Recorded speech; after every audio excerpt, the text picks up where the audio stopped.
There's a version of you that people miss. They might not say it directly, but you can feel it. They don't describe that version as easier, more available, less complicated.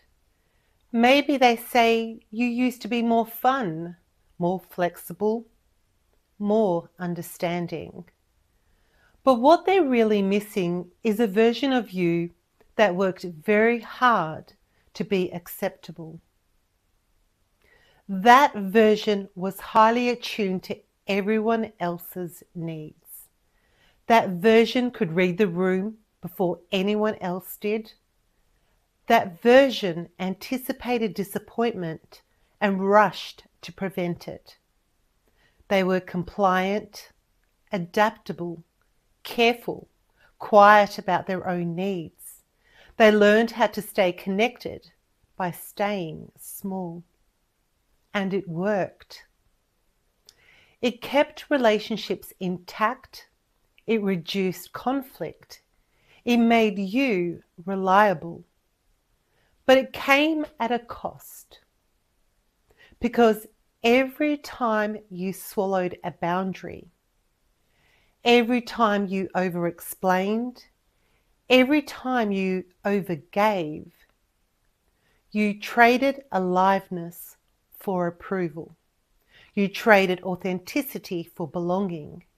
And over time, that trade becomes invisible. You forget you're performing. It just feels like who you are until something shifts, until your body starts resisting, until you feel resentment where you used to feel responsibility, until you feel tired in ways sleep can't fix.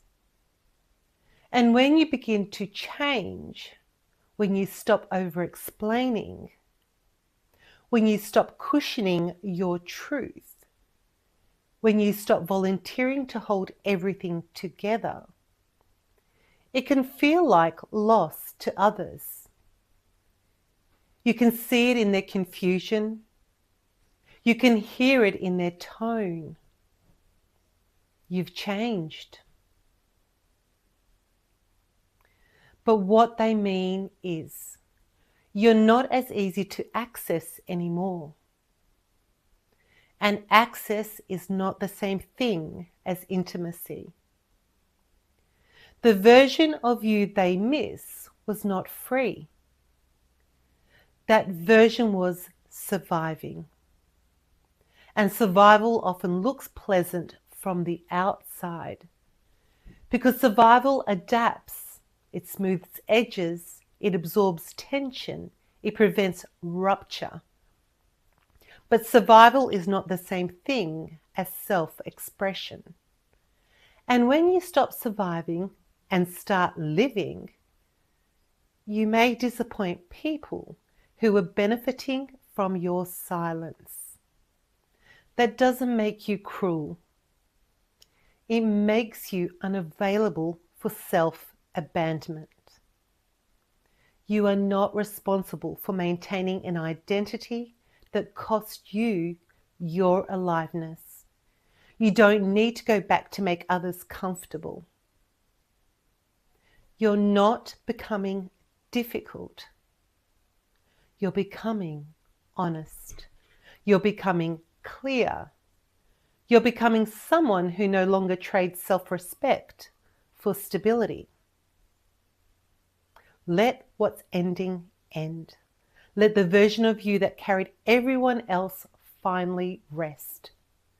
You're not losing yourself. You're reclaiming the parts that were never allowed to exist. And that may feel lonely at first, but it is not wrong.